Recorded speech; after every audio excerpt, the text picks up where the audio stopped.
ನಮಸ್ಕಾರ ಸ್ನೇಹಿತರೆ. ಭಾರತ ತಂಡಕ್ಕೆ ಸಿಕ್ಕಿದನು ರೋಹಿತ್ ಶರ್ಮಾಗಿಂತಲೂ ಅಪಾಯಕಾರಿಯಾದ ಆಟಗಾರ. ಇವರ ಆರ್ಭಟವನ್ನ ಕಂಡು ನಡುಗುತ್ತಿವೆ ಎದುರಾಳಿ ತಂಡಗಳು. ಟೀಂ ಇಂಡಿಯಾದ ಅಭಿಮಾನಿಗಳಿಗೆ ಸಿಕ್ಕಿತು ದೊಡ್ಡ ಗುಡ್ ನ್ಯೂಸ್. ಹಾಗಾದರೆ ಸುದ್ದಿಯ ಸಂಪೂರ್ಣ ಮಾಹಿತಿ ಏನು? ಅಷ್ಟಕ್ಕೂ ಭಾರತಕ್ಕೆ ಸಿಕ್ಕಿರುವ ರೋಹಿತ್ಗಿಂತಲೂ ಅಪಾಯಕಾರಿಯಾದ ಆ ಆಟಗಾರ ಆದ್ರೂ ಯಾರು? ಹೀಗೆ ಇದರೆಲ್ಲದರ ಬಗ್ಗೆ ಇವತ್ತಿನ ಈ ಒಂದು ವಿಡಿಯೋದಲ್ಲಿ ಕಂಪ್ಲೀಟ್ ಆಗಿ ತಿಳಿಸ್ಕೊಡ್ತಾ ಹೋಗ್ತೀನಿ.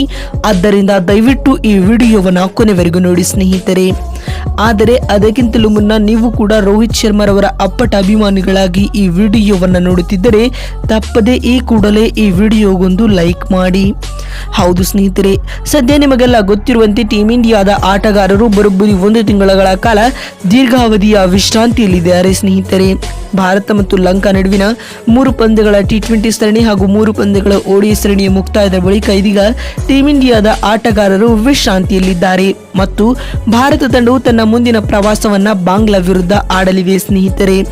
ಈಗಾಗಲೇ ಭಾರತ ಮತ್ತು ಬಾಂಗ್ಲಾ ನಡುವಿನ 2 ಪಂದ್ಯಗಳ ಟೆಸ್ಟ್ ಸರಣಿಯ ವೇಳಾಪಟ್ಟಿಯು ಕೂಡ ಪ್ರಕಟಗೊಂಡಿದ್ದು, ಮೊದಲ ಟೆಸ್ಟ್ ಪಂದ್ಯವು ಬರುವ ಸೆಪ್ಟೆಂಬರ್ 19ರಂದು ನಡೆಯಲಿದೆ ಸ್ನೇಹಿತರೆ. ಅಂದಹಾಗೆ ಈ ಪಂದ್ಯವು ಚೆನ್ನೈನ ಚೇಪಾಕ್ ಅಂಗಳದಲ್ಲಿ ನಡೆಯಲಿದೆ.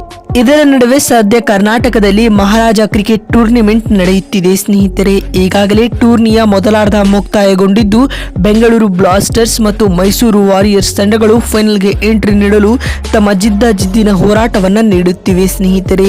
ಈ ನಡುವೆ ಟೀಂ ಇಂಡಿಯಾಗೆ ರೋಹಿತ್ ಶರ್ಮಾಗಿಂತಲೂ ಅಪಾಯಕಾರಿಯಾದ ಆಟಗಾರರೊಬ್ಬರು ಎಂಟ್ರಿ ನೀಡುವ ಸಾಧ್ಯತೆಗಳು ದಟ್ಟವಾಗಿವೆ. ಹೌದು ಸ್ನೇಹಿತರೆ, ನಾವು ಮಾತನಾಡಲು ಹೊರಟಿರುವ ಆ ಆಟಗಾರ ಬೇರೆ ಯಾರೂ ಅಲ್ಲ, ಅವರೇ ದಿ ವಾಲ್ ಖ್ಯಾತಿಯ ರಾಹುಲ್ ದ್ರಾವಿಡ್ ರವರ ಪುತ್ರ ಸಮಿತ್ ದ್ರಾವಿಡ್. ಹೌದು ಸ್ನೇಹಿತರೆ, ಈ ಬಾರಿಯ ಮಹಾರಾಜ ಟೂರ್ನಿಗಾಗಿ ನಡೆದ ಹರಾಜು ಪ್ರಕ್ರಿಯೆಯಲ್ಲಿ ಸಮಿತ್ ದ್ರಾವಿಡ್ ರವರನ್ನ ಮೈಸೂರು ವಾರಿಯರ್ಸ್ ತಂಡವು ಕೇವಲ 50 ಲಕ್ಷ ರೂಪಾಯಿಗಳನ್ನ ನೀಡಿ ಖರೀದಿ ಮಾಡಿತ್ತು. ಇದೀಗ ತಮ್ಮ ಮೊದಲ ಸೀಸನ್ ನಲ್ಲಿ ಆರ್ಭಟಿಸುತ್ತಿರುವ ಸಮಿತ್ ದ್ರಾವಿಡ್ ರವರು ಎಲ್ಲರ ಹುಬ್ಬೇರುವಂತೆ ಪ್ರದರ್ಶನವನ್ನ ನೀಡುತ್ತಿದ್ದಾರೆ. ಈ ಮೂಲಕವಾಗಿ ಇಂಟರ್ನೆಟ್ ನ ಸೆನ್ಸೇಷನ್ ಆಗಿ ಮಾರ್ಪಟ್ಟಿದ್ದಾರೆ ದ್ರಾವಿಡ್ ಪುತ್ರ ಸಮಿತ್ ದ್ರಾವಿಡ್. ಮಹಾರಾಜ ಟೂರ್ನಿಯ ಮೊದಲ 2 ಪಂದ್ಯಗಳಲ್ಲಿ ವೈಫಲ್ಯವನ್ನ ಎದುರಿಸಿದ ಸಮಿತ್ ದ್ರಾವಿಡ್ ಆ ಬಳಿಕ ನಡೆದ ಗುಲ್ಬರ್ಗಾ ಮಿಸ್ಟೆಕ್ ವಿರುದ್ಧದ ಪಂದ್ಯದಲ್ಲಿ ಕೇವಲ 41 ಎಸೆತಗಳನ್ನು ಎದುರಿಸಿ ಸ್ಫೋಟಕ ಶತಕ ಸಿಡಿಸುವ ಮೂಲಕ ಎಲ್ಲರನ್ನ ಅಚ್ಚರಿಗೆ ಒಳಪಡಿಸಿದ್ದಾರೆ ಸ್ನೇಹಿತರೆ. ಸಮಿತ್ ದ್ರಾವಿಡ್ ಅವರ ಈ ಸ್ಫೋಟಕ ಶತಕದಲ್ಲಿ ಬರೋಬ್ಬರಿ 7 ಸಿಕ್ಸರ್ಗಳು ಹಾಗೂ 8 ಫೋರ್ಗಳು ಒಳಗೊಂಡಿರುವುದು ವಿಶೇಷ ಅಂತಾನೆ ಹೇಳಬಹುದು. ಹೀಗಾಗಿ ಇದೀಗ ಸಮಿತ್ ದ್ರಾವಿಡ್ ಅವರು ಮುಂಬರುವ ದಿನಗಳಲ್ಲಿ ಟೀಂ ಇಂಡಿಯಾದಲ್ಲಿ ಕಾಣಿಸಿಕೊಳ್ಳುವುದು ಬಹುತೇಕ ಕನ್ಫರ್ಮ್ ಆಗಿದೆ ಸ್ನೇಹಿತರೆ.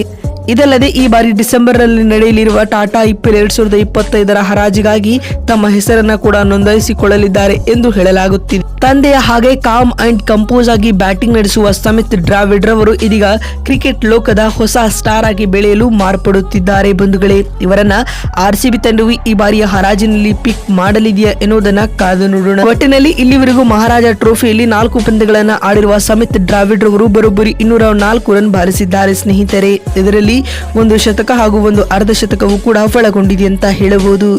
ಬಂಧುಗಳೇ, ನಿಮಗೆ ಅನಿಸುತ್ತದೆ ಸಮಿತ್ ದ್ರಾವಿಡ್ ಅವರನ್ನ ಈ ಬಾರಿಯ ಹರಾಜು ಪ್ರಕ್ರಿಯೆಯಲ್ಲಿ ನಮ್ಮ RCB ತಂಡ ಬೈ ಮಾಡಬೇಕೋ ಅಥವಾ ಬೇಡವೋ ಎನ್ನುವುದನ್ನ ಎಸ್ ಅಥವಾ ನೋ ಎಂದು ಕಾಮೆಂಟ್ ಮಾಡುವ ಮೂಲಕ ತಪ್ಪದೆ ತಿಳಿಸಿ. ಮತ್ತೊಂದು ವಿಡಿಯೋದಲ್ಲಿ ಸಿಗ್ತೀನಿ. ಅಲ್ಲಿವರೆಗೂ ನಮಸ್ಕಾರ, ಧನ್ಯವಾದಗಳು ಸ್ನೇಹಿತರೆ.